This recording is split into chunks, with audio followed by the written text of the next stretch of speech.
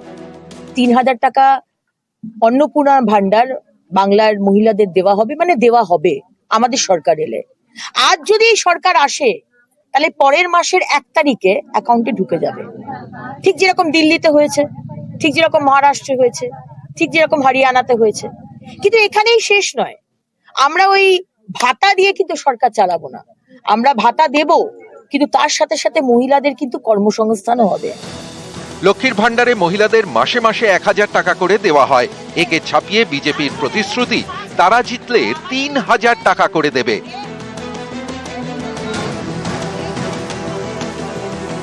অগ্নিমিত্রার প্রতিশ্রুতিতে কি চিড়ে ভিজবে প্রশ্নটা উঠছে, কারণ অগ্নিমিত্রার কেন্দ্রের একাংশ তার কাজে ক্ষুব্ধ। আসানসোল দক্ষিণের অনেকেরই অভিযোগ, বিজেপি বিধায়ককে এলাকায় সবসময় পাওয়া যায় না, পরিষেবাও ঠিকমতো মেলে না।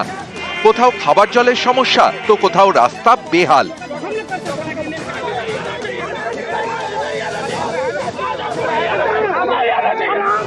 এ নিয়ে নিজের বিধানসভা কেন্দ্রে একাধিকবার বিক্ষোভের মুখেও পড়েছেন বিজেপি বিধায়ক অগ্নিমিত্রা পল। আসানসোল দক্ষিণের অনেকেই তাই বলছেন, আগে যা যা প্রতিশ্রুতি দিয়েছিলেন সেগুলি প্রথমে মেটান, তারপর না হয় অগ্নিমিত্রা পল নতুন প্রতিশ্রুতি দেবেন। এখানে রাস্তা ঠিক নেই, গলিবেতে কোনো কিছুতে জল নেই। তো আমরা সেই জলের কথা বললাম, পোল আছে কিন্তু লাইট নেই। তো আমরা সেই সব কথা সবকিছু জানালাম। তো দিদি বললো যে সব সমাধান পুরো হবে। এখন জানি না যে এরপরে কি করবে উনি। সবাই তো এরকম আশা দিয়ে যায়, তারপরে কি হয় সেটা তো বলা যায় না। লক্ষ্মীর ভাণ্ডারে প্রথমে দেওয়া হতো প্রতি মাসে ৫০০ টাকা, এখন মাসে মাসে ১,০০০ টাকা। এই প্রকল্প একাধিক ভোটে তৃণমূলকে ডিভিডেন্ড দিয়েছে। এবার পাল্টা বিজেপিও চাইছে মহিলাদের মন পেতে অন্নপূর্ণা ভাণ্ডারকে হাতিয়ার করতে। ৩,০০০ টাকা অন্নপূর্ণা ভাণ্ডার বাংলার মহিলাদের দেওয়া হবে, মানে দেওয়া হবে আমাদের সরকার এলে। আজ যদি এই সরকার আসে তাহলে পরের মাসের ১ তারিখে অ্যাকাউন্টে ঢুকে যাবে, ঠিক যেরকম দিল্লিতে হয়েছে, ঠিক যেরকম মহারাষ্ট্রে হয়েছে। আসানসোল থেকে দীপক শর্মা, নিউজ ১৮ বাংলা।